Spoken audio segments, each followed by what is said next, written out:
This is Yep and That Too, hosted by Kerrie Roberts and Aaron Rice, a podcast for creatives discussing the craft and artistry of redefining success as we learn to maneuver through life with joy, contentment, and confidence.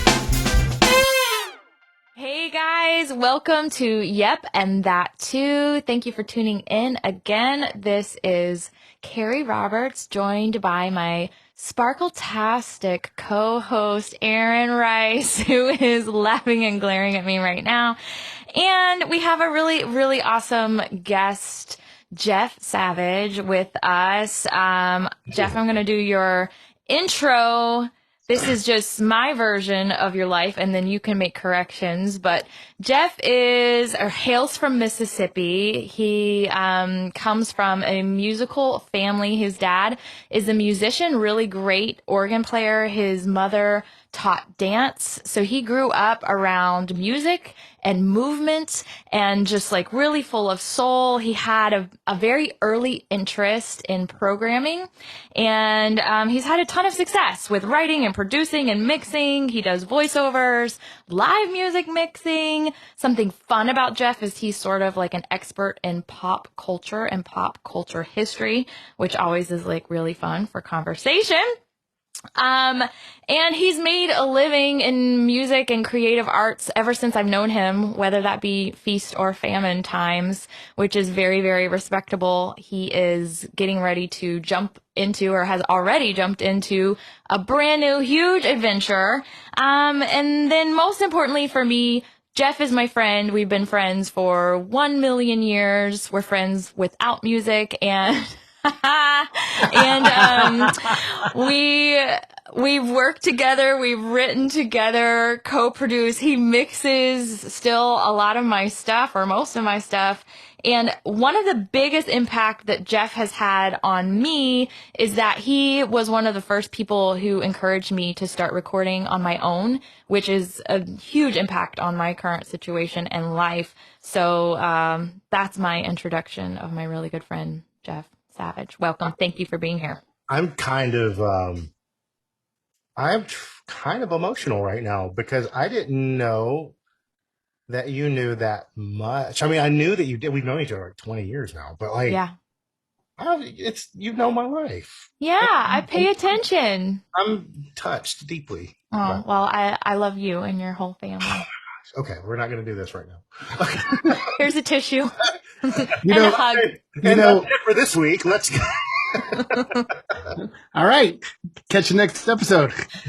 What's awesome or interesting, Jeff, Kerrie and I kind of have this thing when we invite a guest on, if it is someone primarily from my life, Kerrie comes in blind, doesn't do any research, and vice versa.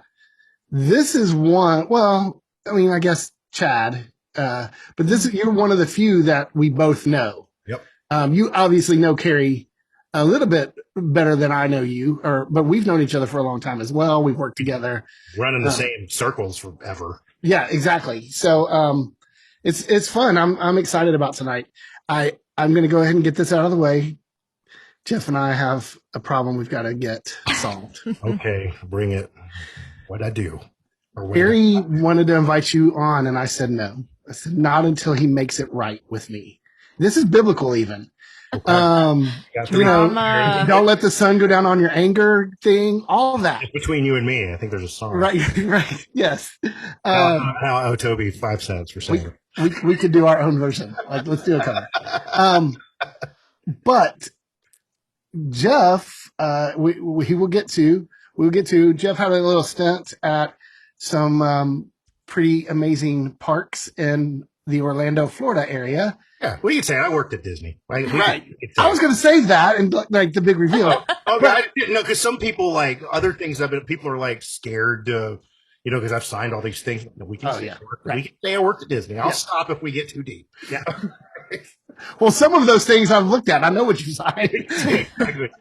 But there's the pen trading thing at Disney. Jeff knows where I'm going already. Okay. Jeff knows where I'm going. My daughter, it is pure Rizzle DNA.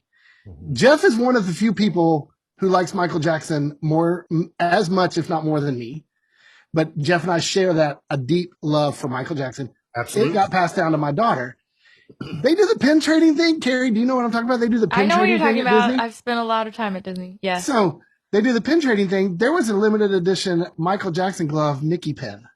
Yeah. That Jeff got, and I was like, I can't find that anywhere. He's like, I'll go find it for you. This was, 5 years ago? 6. 6 years ago? And it was before I got married. Yeah.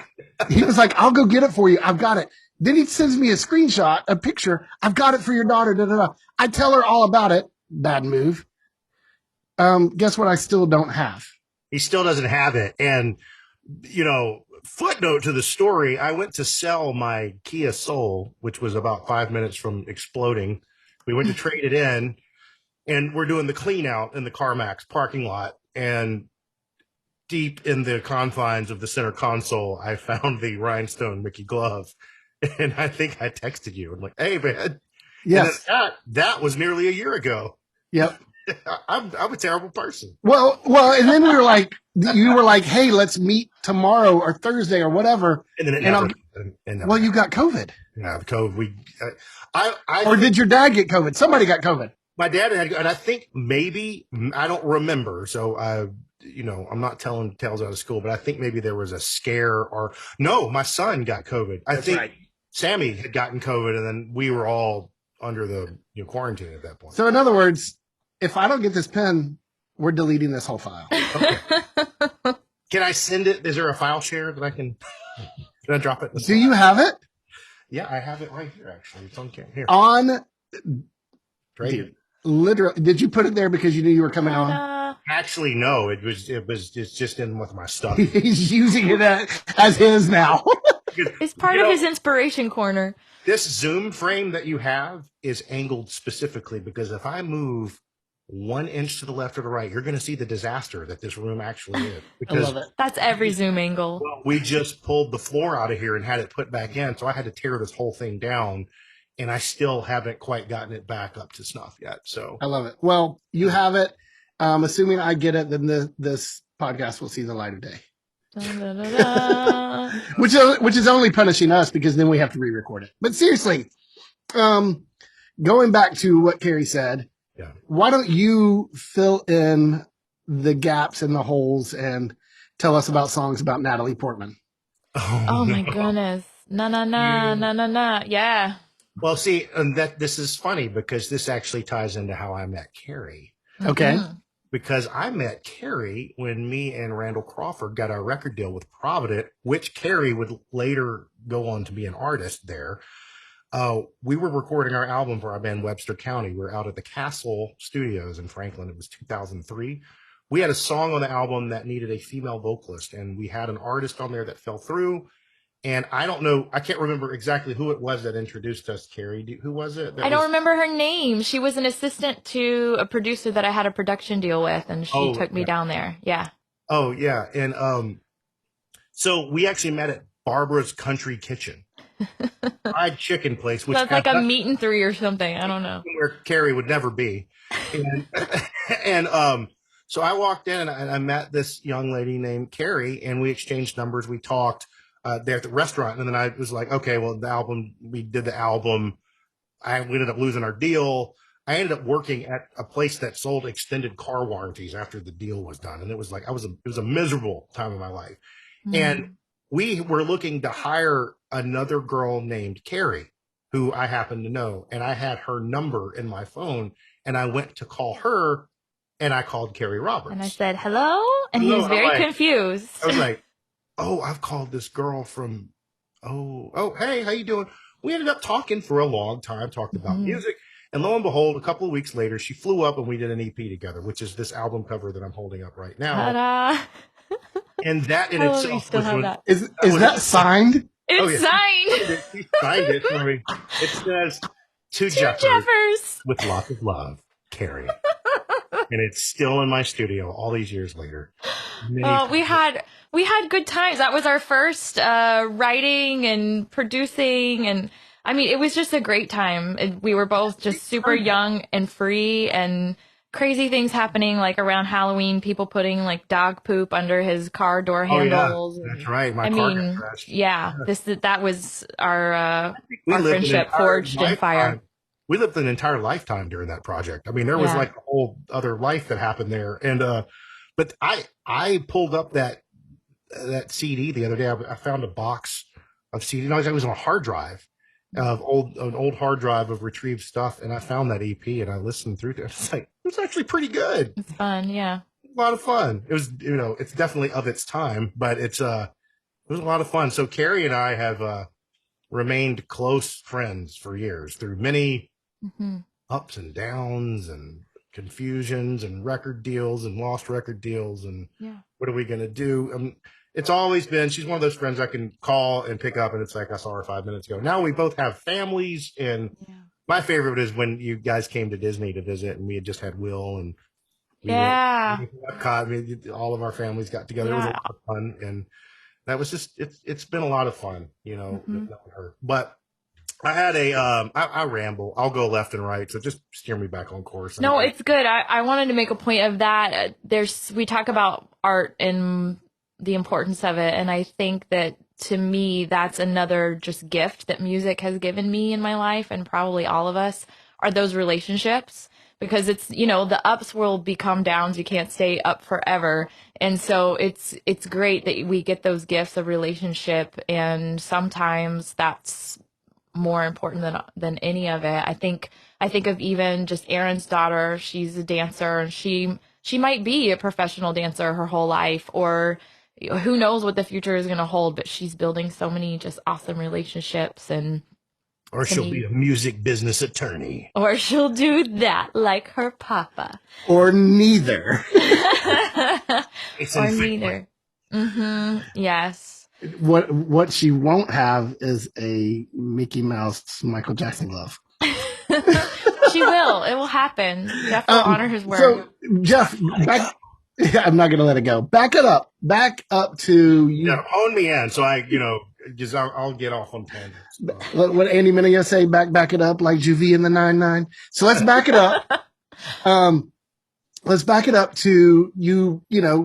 Your arrival to Nashville as a teenager, and Right off the turnip truck from Jackson, Mississippi. right, exactly. So, and then you start working, and I know the story. You tell the story, do a little bit of name dropping and brag, because you're not just an artist. You started as a programmer, producer, writer, turned artist, turned back to, right? So. Yeah, it's funny. So it was the year was 1995. I had I do voiceovers too. So I had moved here from Jackson, Mississippi. My brother had gone to Belmont.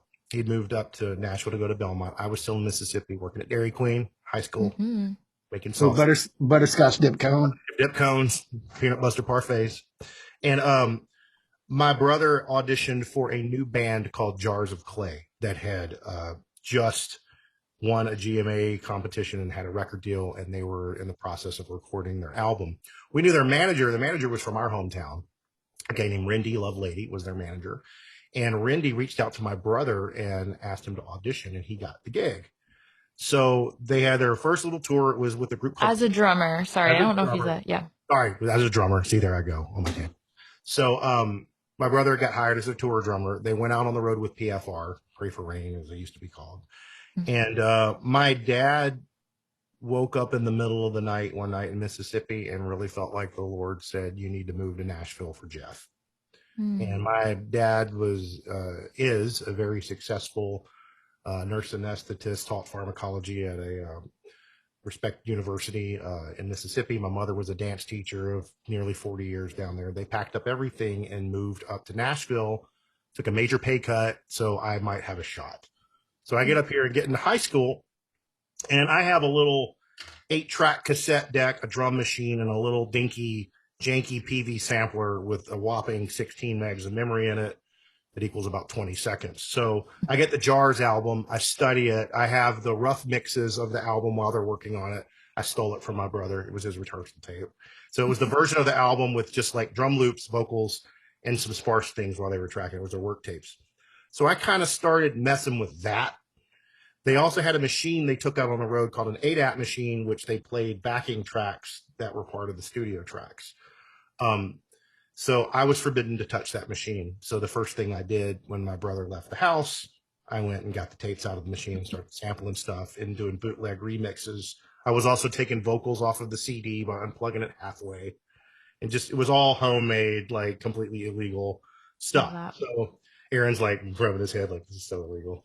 No, I love it because I mean, well, I remember ADATs, but like, right. So, one day my brother was on a tour break and he would come stay with us because he was out on the road and didn't have an apartment yet. He was just kind of floating. So it was Steve and Charlie Lowell, I think, came over to the house from the band, and I just happened to be playing it in my room loudly. And Steve stuck his head in the room. He was like, "Hey man, what's that?" And I was like, "Oh, it's some stuff I'm working on." He's like, "Can you make me a cassette of that?" I said, "Okay." I was a little nervous because I realized maybe that I might have just gotten myself in severe trouble. So like about a week and a half later, I get a call from Essential Records. Yeah, this is Robert Beeson's assistant. Robert was the guy that signed them and was the president of the label. Robert wants to have a meeting with you. So I immediately panic. I'm like, okay, I'm getting sued. My brother's going to be fired. I mean, I'm 17, so everything is a drama. So I went down there and Robert came in the room and he had the hair and everything long. I was intimidated. He said, "I heard your remixes. I really like what you did, and we want to hire you to do remixes for this record. We want you to remix Flood," which at that time had become a hit. By that time, it had become a hit song. So they had all the studio ADATs sent over to the house. I had to rent equipment that I had no idea how to use. You're like, wait, I don't know how to really do it. Apparently, I'm like, well, I'm in it now. Okay, I guess I better get to figuring this out. So I knew enough about ADATs from messing around with the one that I wasn't supposed to mess around with. I knew how to link like 4 of them together, and then, okay, well, we'll just start putting stuff on. So I made these 3 remixes, and my friend Matt Stanfield came in. He had a sequencer, he had Digital Performer, which I didn't have back then, and he came in and played and helped me co-produce these things, and we put it together, and it came out as an album called Vibe Central, the Essential Remixes, which is on, you can still listen to it on iTunes. Those mixes are up. I love it. And Blind, the remix for the song Blind that we did, ended up being a single. Way FM actually broke that single, which is funny because I work at Way FM now. And I believe it became a #1 single, and that started my entire career. I went from there all the way up through Natalie Imbruglia's album with Matt Braun, Plum, Toby Mac albums, winning Dove Awards and going platinum and gold, and all the way up till right before I started working at Way FM. I worked on Star Wars Galactic Star Cruiser for Disney and composed 3 songs and produced and mixed 3 songs. So I went from illegal remixes in high school to Star Wars, and it only took 20 years. Right. So that's the very condensed version, but it's just been really an amazing trip. And most recently, I've taken a job now.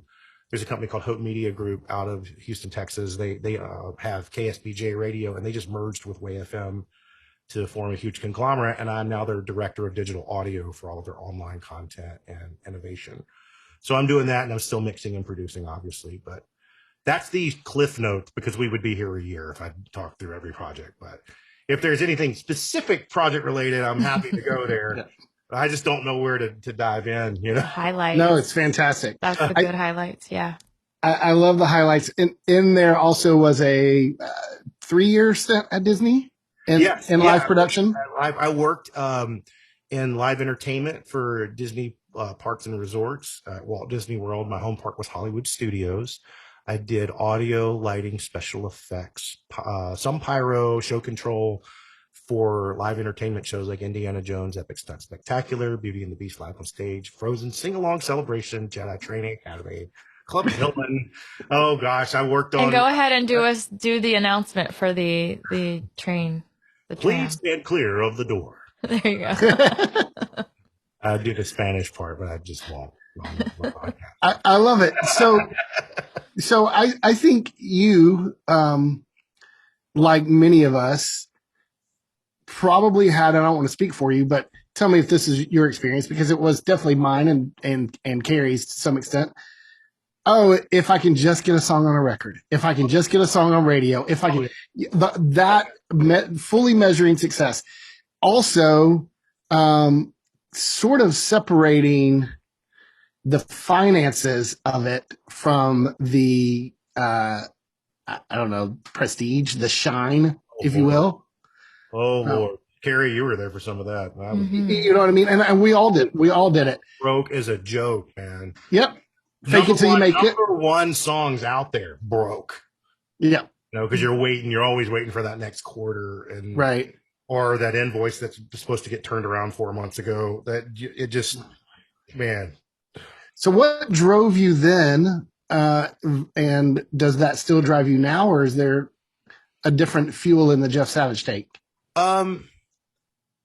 Well, I started at an age where I wanted to prove myself, and I think that was part of it. It was a blessing and a curse.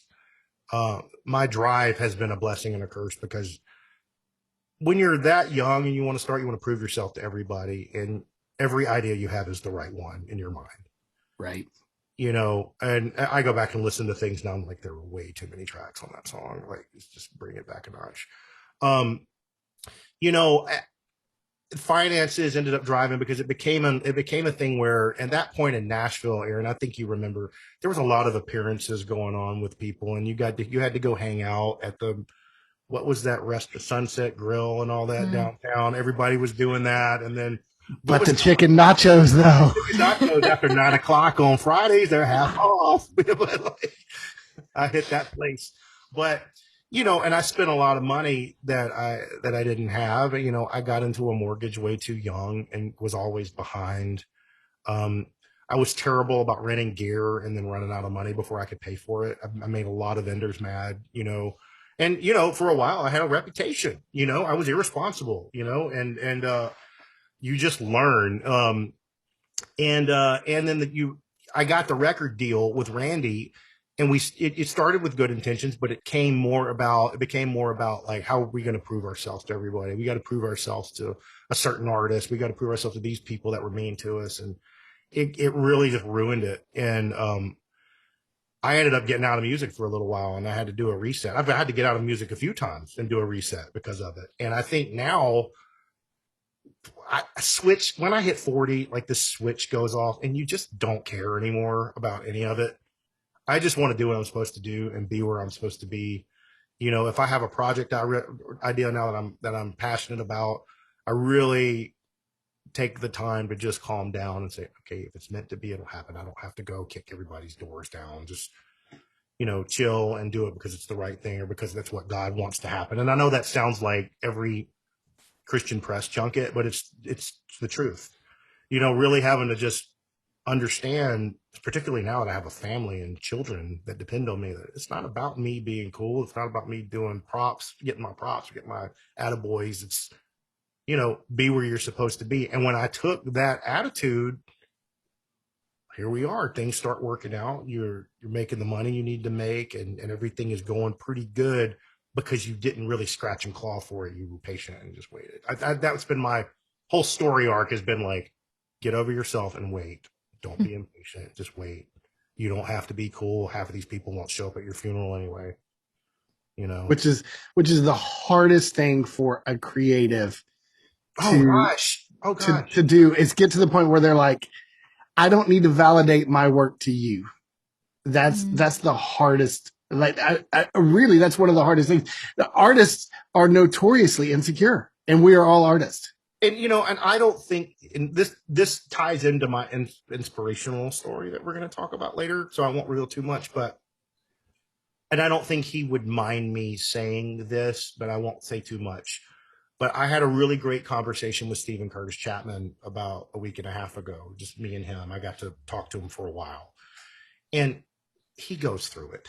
Everybody goes through that. Am I still relevant? Am I still, people are going to care if I put my record out? And of course, I'm like, Stephen, people are going to care if you put a record out. You're like, yeah, his new single is amazing. Stephen can cough, and it's like from the Lord. And yeah, we're all better magic. people because he coughed. Yeah, I hope he hears this. He probably will. Who knows? Dude, he's a subscriber for sure. For sure. Well, he will be now. He will be. I'll send word. Speaking of kicking down doors. Yeah. But go ahead, Kerrie. Go ahead. No, go ahead. I love having the three of us that have all, like, we've known each other for a long time, but we've all seen each other go through those things. You know, my reset was, I didn't go work at Disney. My reset was, you know what? I'm just going to go be a lawyer, whatever, you know? Mm-hmm. But, after I did that reset, the stuff I'm writing now is better because I'm writing for a different purpose. We had Chad Green on a few episodes back, and Chad mentioned, you know, when you get to the end of the deal and the unrecouped bucket is way heavier than the recoup bucket, you start writing for stress, writing out of stress, and you start writing with pressure. And right now it's just free. It's freedom. And I think freedom is inspiring.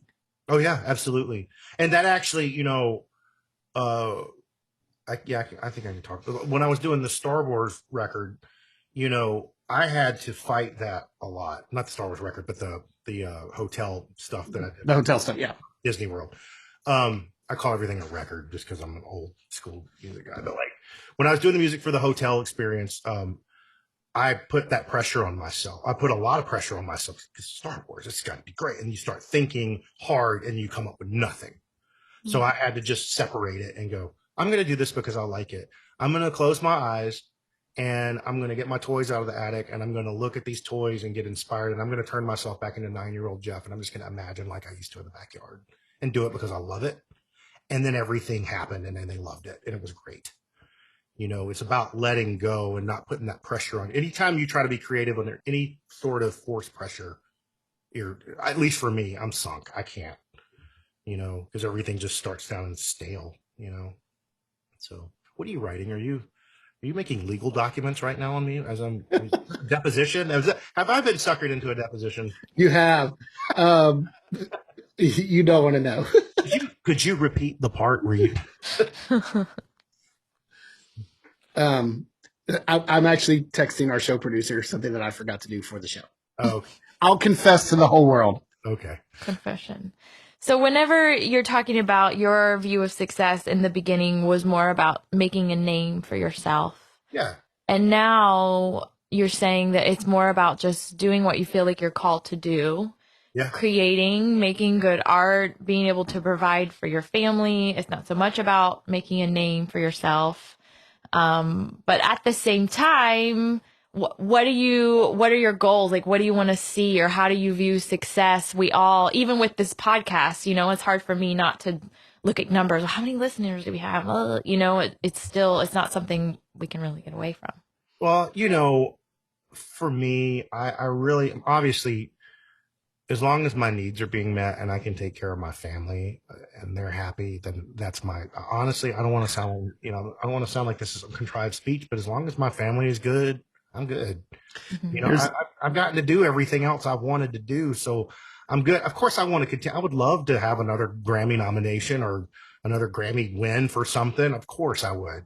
But that's all like, if that happens, cool. But I would like for it to happen because I was being obedient and doing the right things I was supposed to do. So I could put my head on the pillow at night after something like that happens and go, you know what? I did that the right way. And I didn't have to go through all the fights and everything I went through previously for it, you know?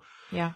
And something else, Kerrie, to that effect, like with what I'm doing now, I really love talking to younger producers and musicians who are getting started. And I love,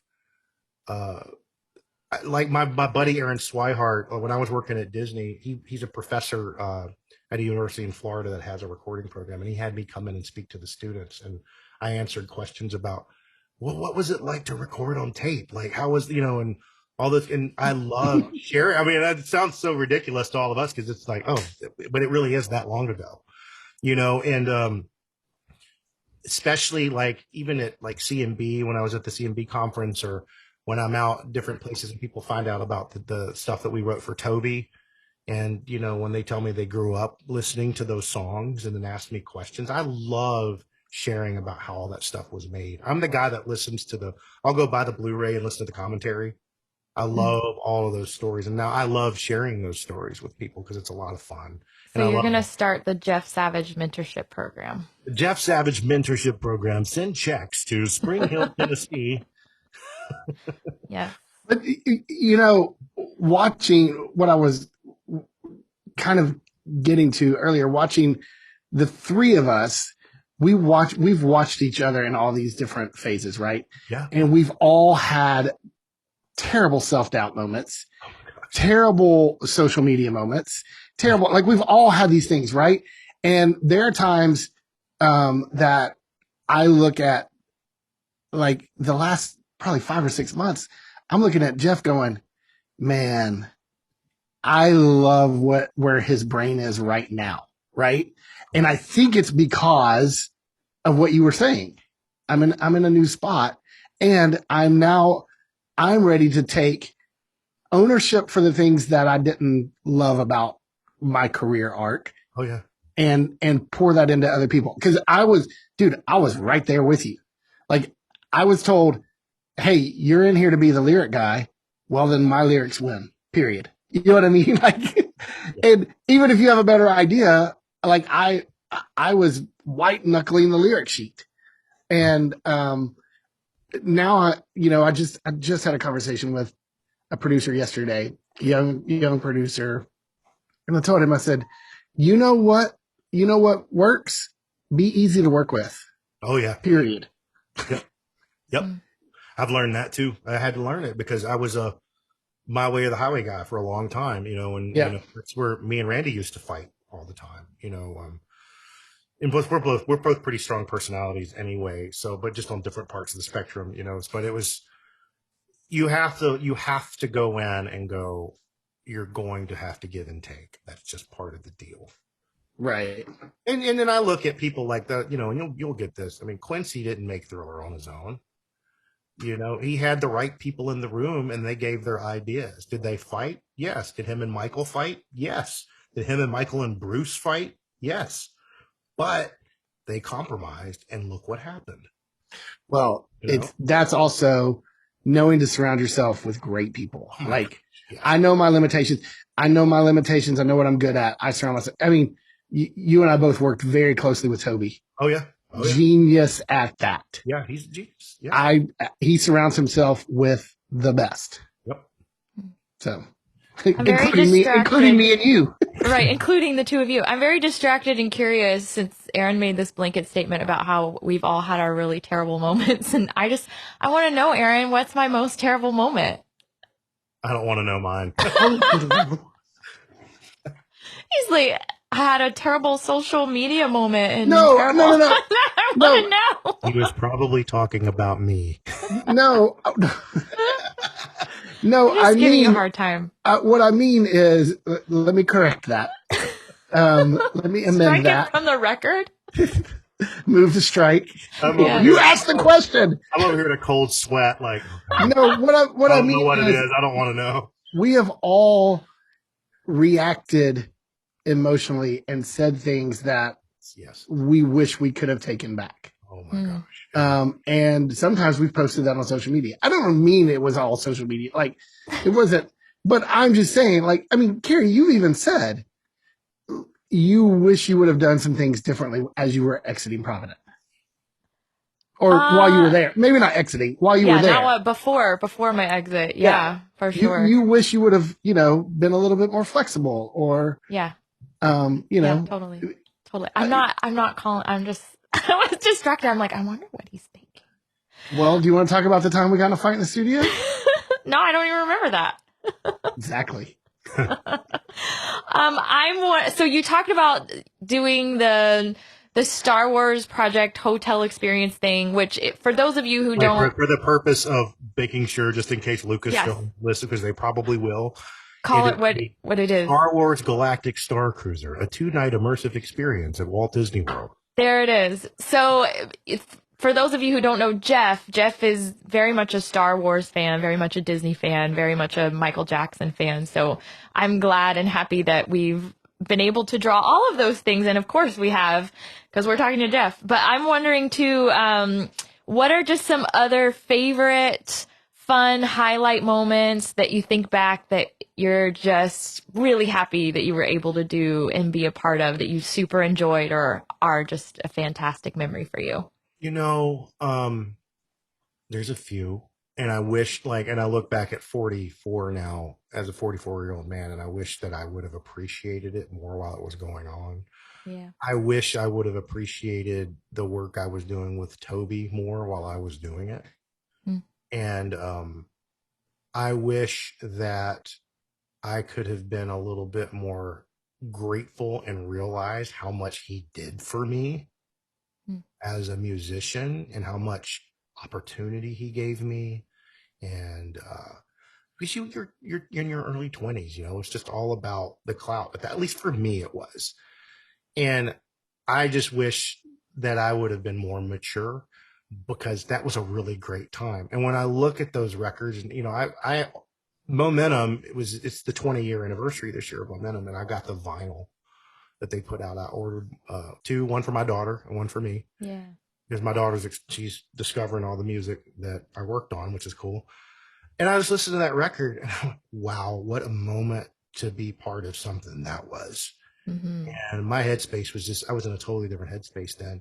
But I look back now and I'm able to go, wow, I was really excited to be part of that and continue to be part of all these wonderful things. And now hearing the impact that a lot of that material that Toby and Randy and I worked on had on so many people it's just mind blowing.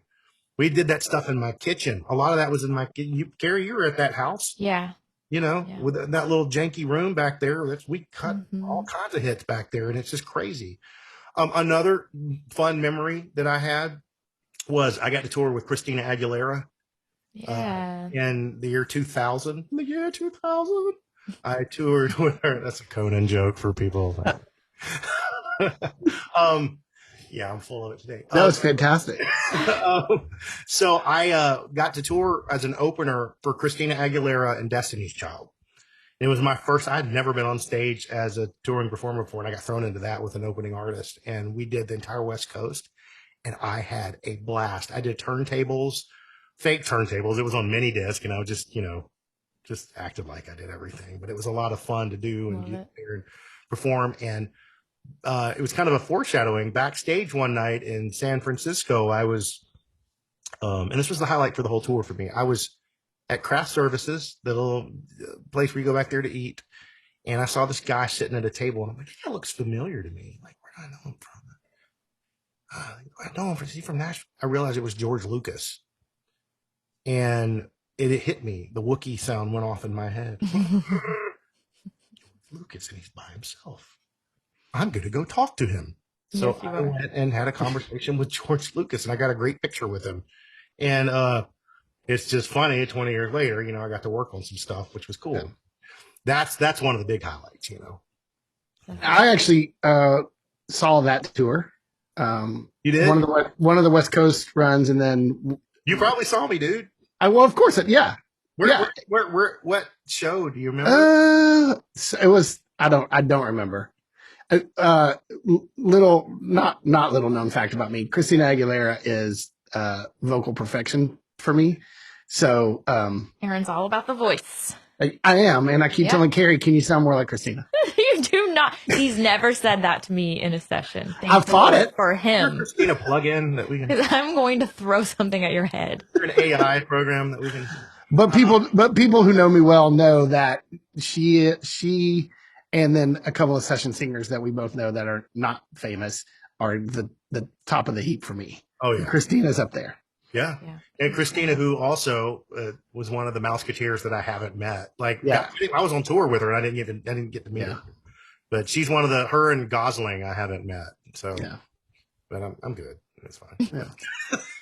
So I'm gonna transition us, because we could do this 5 more episodes. Yeah. Jeff, we do something every episode that's really crazy. Mm-hmm. It's not going to surprise you because you know Kerrie, but we don't have a name for it yet. I'm anxious for you to weigh in. I call it what crazy stuff is Kerrie eating. She calls it Kerrie's Kitchen Creations. Yeah. I'm going to start and just go ahead and blanket statement. Probably some hummus in there somewhere, right? What? You like hummus, don't you? Oh, I do like hummus. Hey, we haven't talked about hummus. We'll talk about hummus. But every episode, Kerrie talks about what she's doing in her kitchen. Okay. And here we go. Here we go. Okay, so I know some of the things that I talk about are sort of weird and outside people's realms of that they would care or ever do themselves. But tonight we're going to talk about something that all of you already have in your kitchen, pretty much 100% guarantee it, except I made my own. And this is some vanilla extract, right? You bake with this. Which was also my nickname in high school because I liked vanilla ice. Vanilla ice. And I've resisted bringing that up. Yeah, exactly, Kerrie. I've resisted that, but that might get thrown up on our YouTube page. Okay, you know what? Hold on. Time. Pause. Every year, about once a year, Jeff posts this video of him doing was it a talent show in a mall in Mississippi? Yeah, performance, right? Yeah, it was I can't remember the name of the contest, but it was the talent show, and it was at the Metro Center Mall in Jackson, Mississippi, center court. And he was doing Ice Ice Baby, full choreo, full costume, killing it. And you know what? We're going to put a clip on our YouTube page. If you want to see the precursor to Irene. There it is.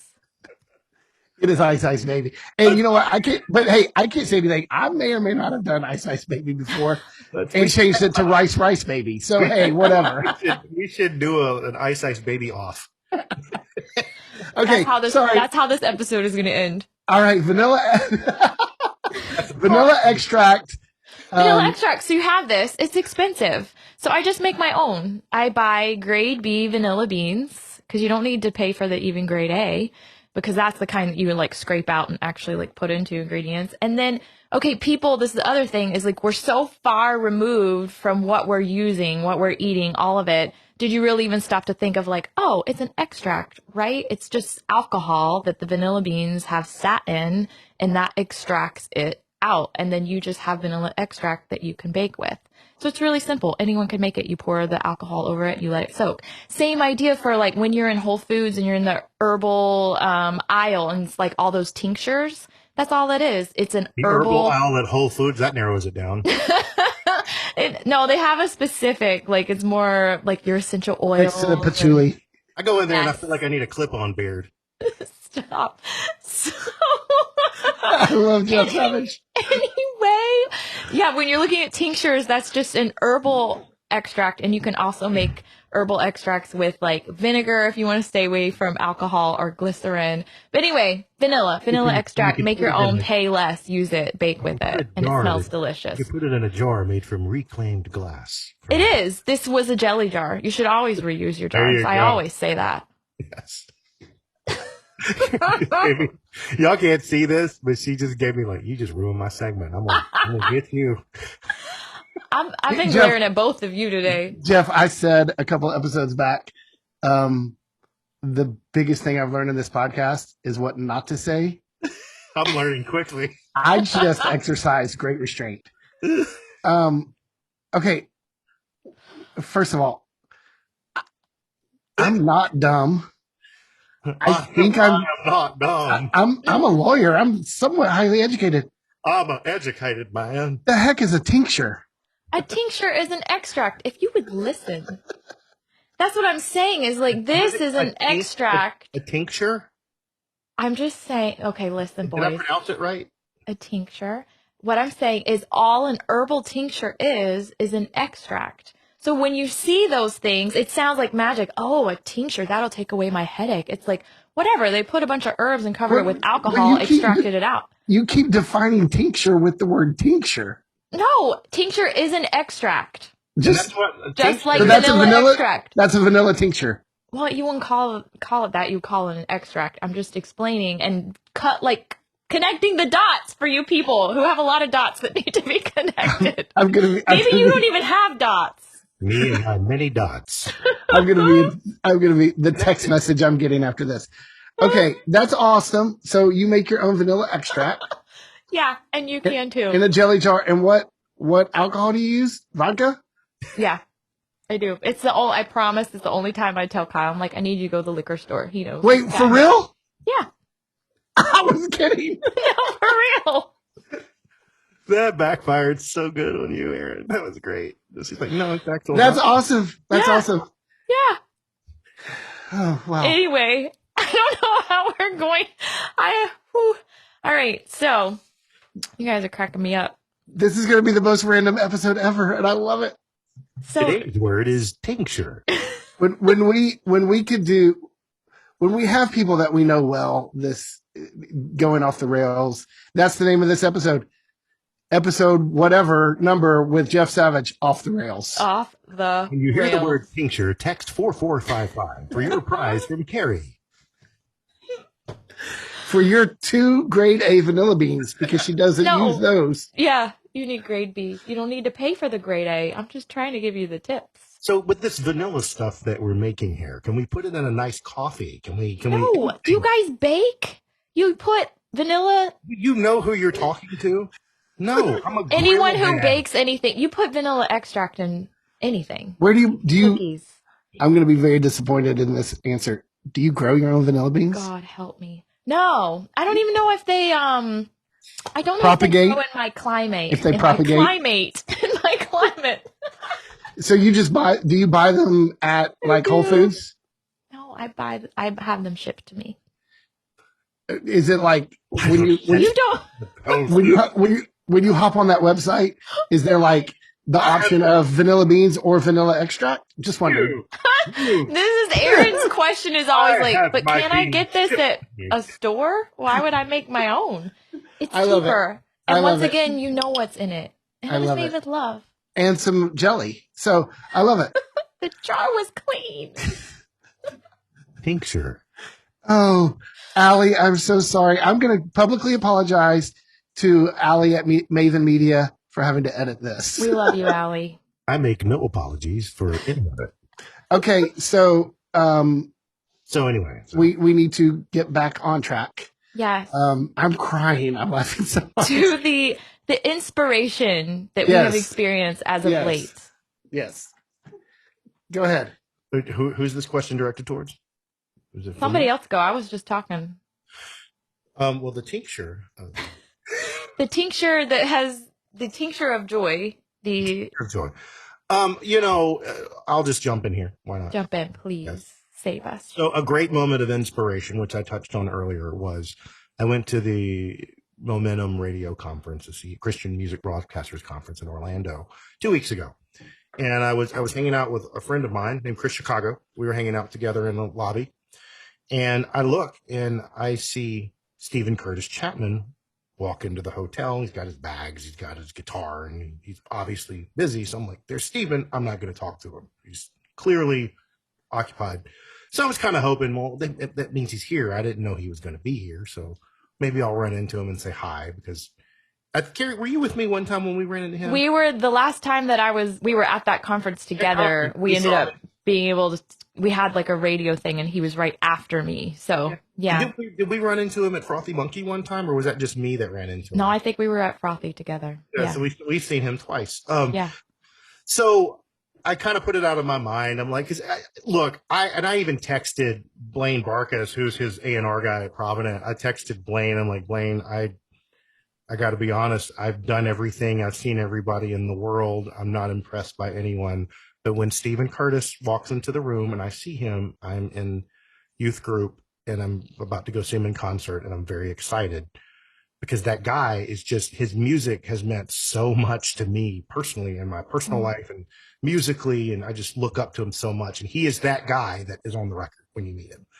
So, I went did some conference things. I was going to head back up to my hotel room. There was nobody in the lobby. I'm walking through and I look over and much like when I met George Lucas, there's Stephen just sitting over there by himself, kind of twiddling his thumbs. I think he was waiting for somebody. So I went over there and said hi to him and right off the bat, like, Jeff Savage, how are you? He always remembers my name. And he knew, he's like, yeah, I knew you're at Disney doing something. I'm like, how do you know this? Like, I don't talk to you ever.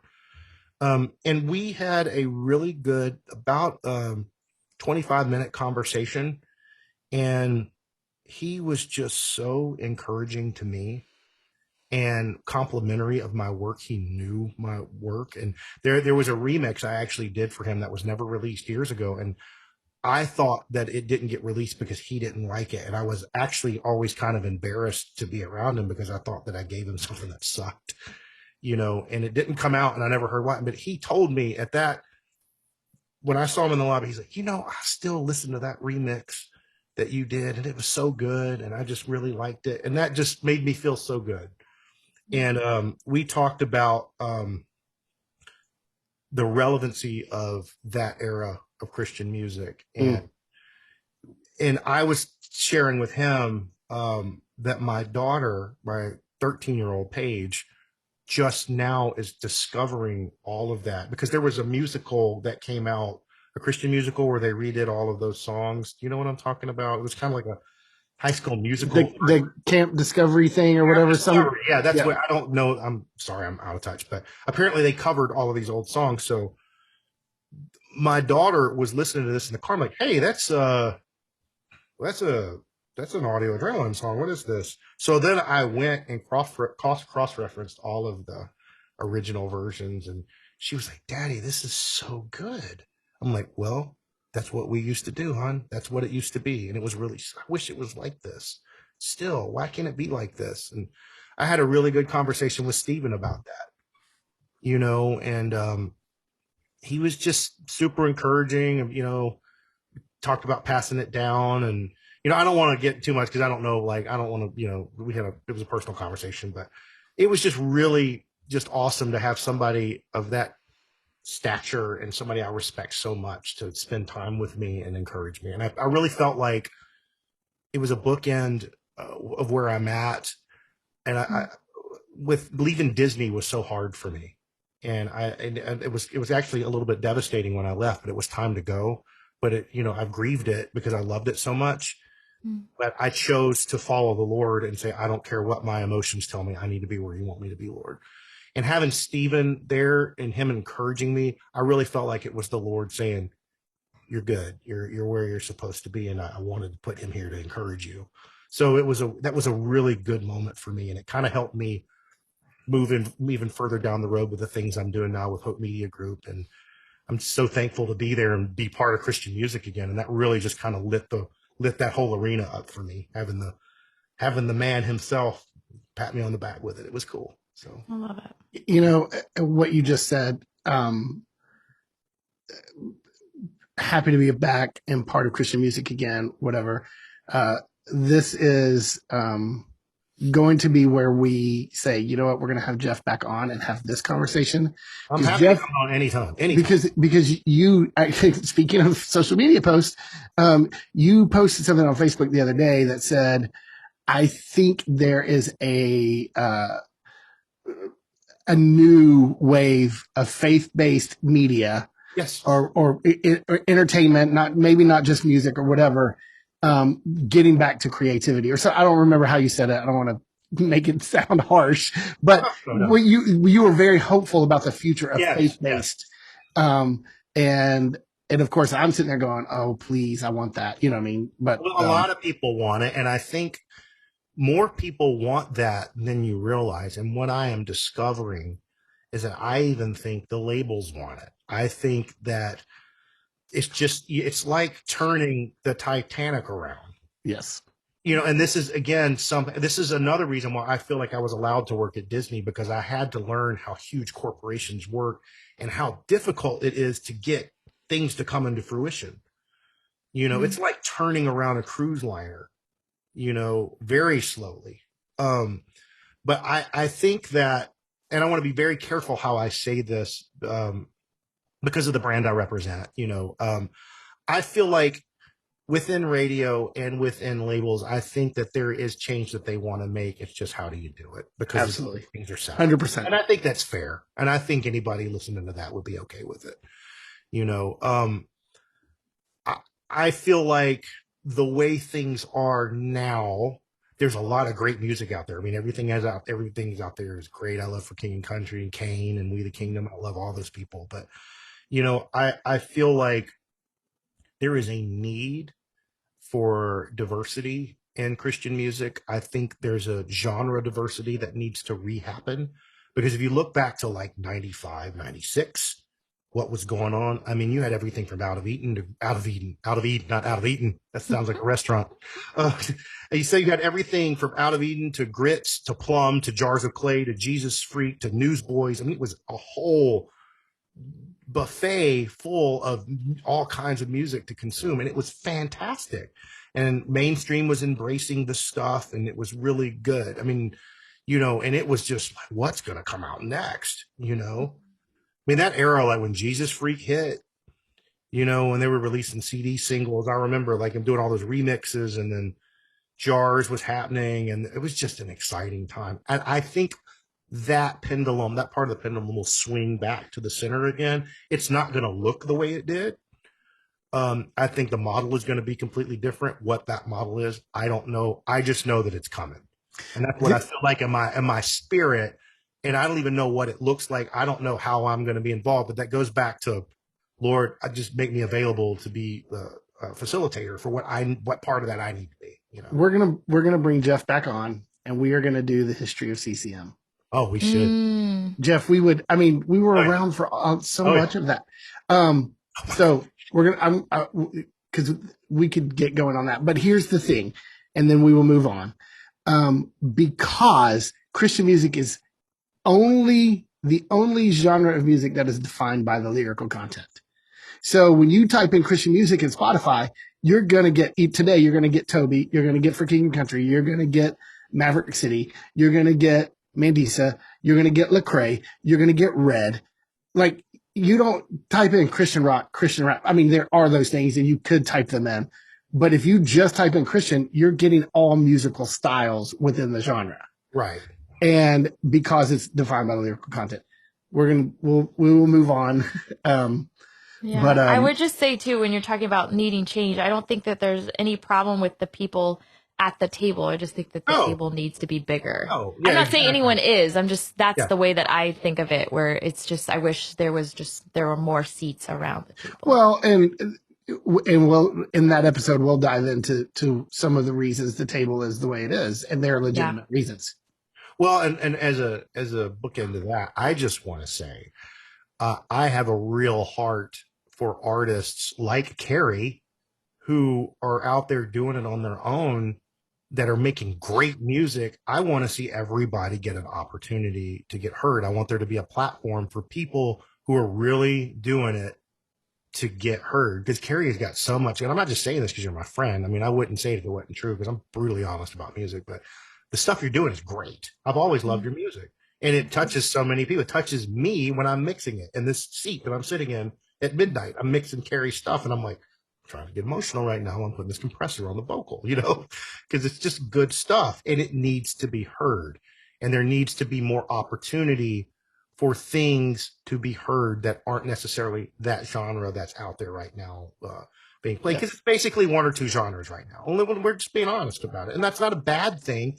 There just needs to be more. I'm always going to be more about the seeker part of it, like people that aren't Christians that are flipping through and go, what's that?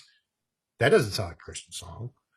And that I don't know what this is, but it's touch. And I want that person that doesn't share our faith to hear it and get something out of it, and then start digging deeper.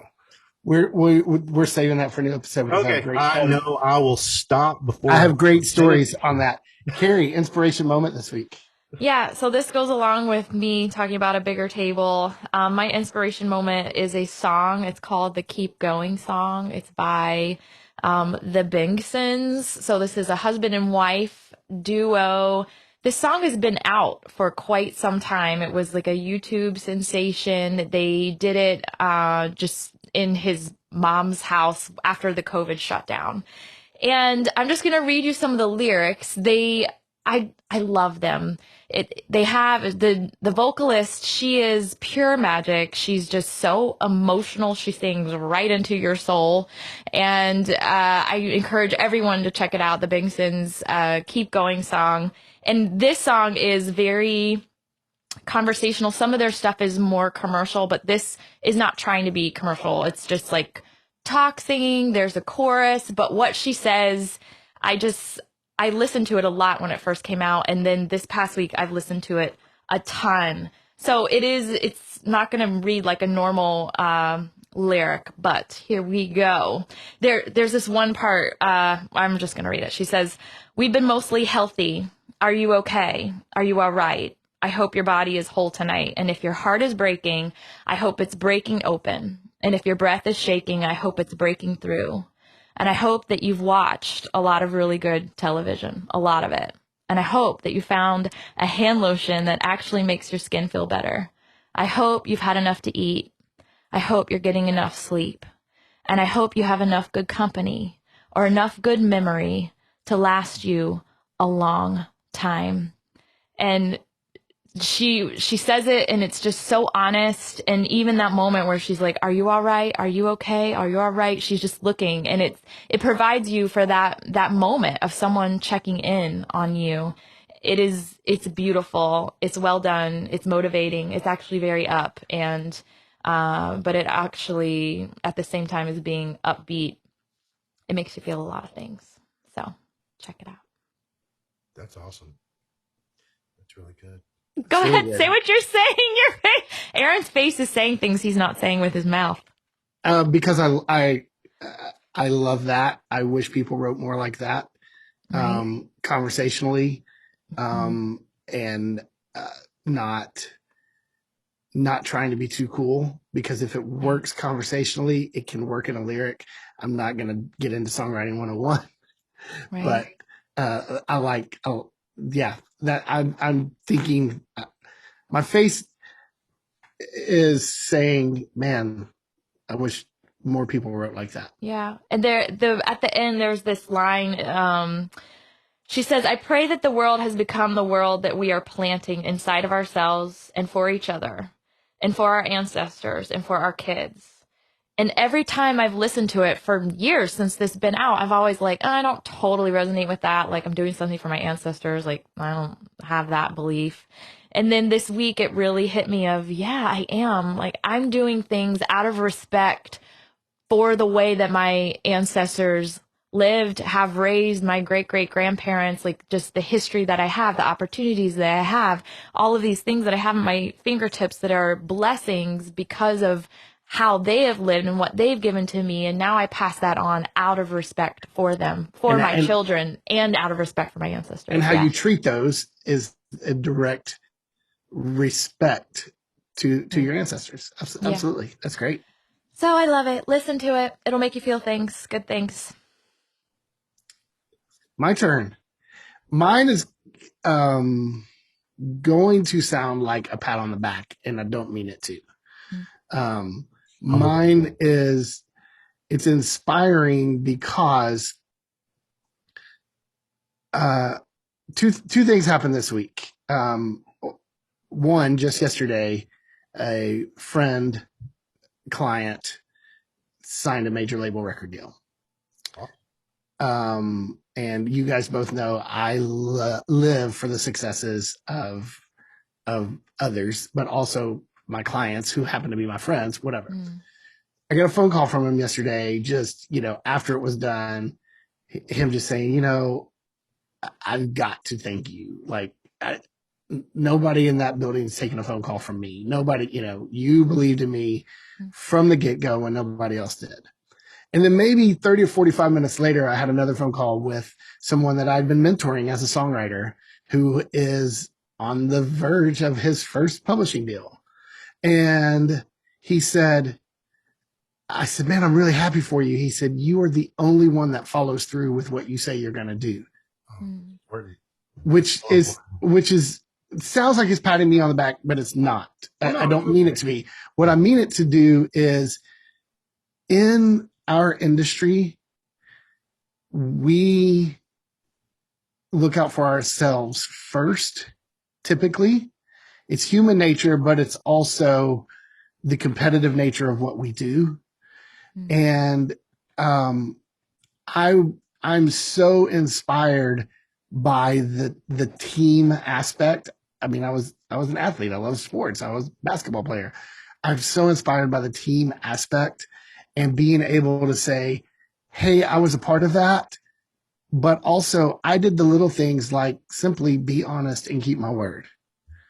And so I think being able to encourage was a little fuel into my creativity again, going, oh, what I do actually does matter.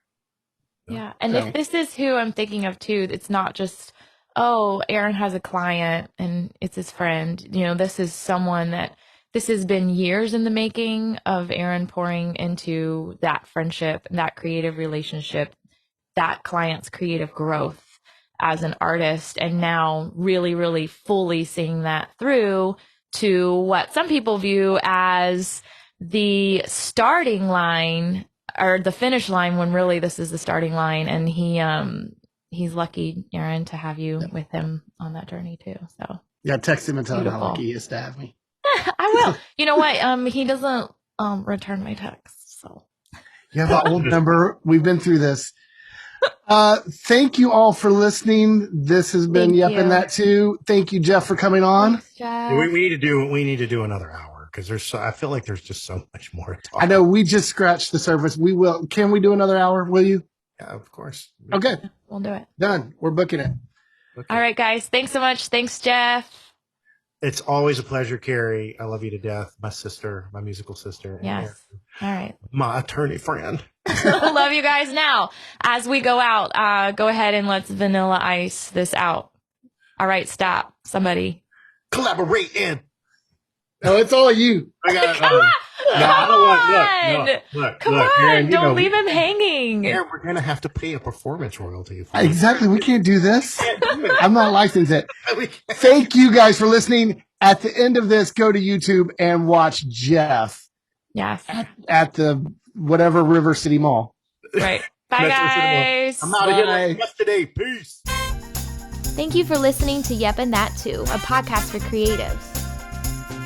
Yep and That Too is hosted by Kerrie Roberts and Aaron Rice, co-produced by Sarah Rice and Maven Media Productions. Follow us on Instagram and Facebook at Yep and That Too Podcast with new episodes every other Wednesday. Like, comment, and subscribe wherever you listen to podcasts. The information on this podcast is for general information purposes only. Nothing in this podcast should be taken as legal advice for any individual case or situation. This information is not intended to create, and receipt of or listening to does not constitute an attorney-client relationship.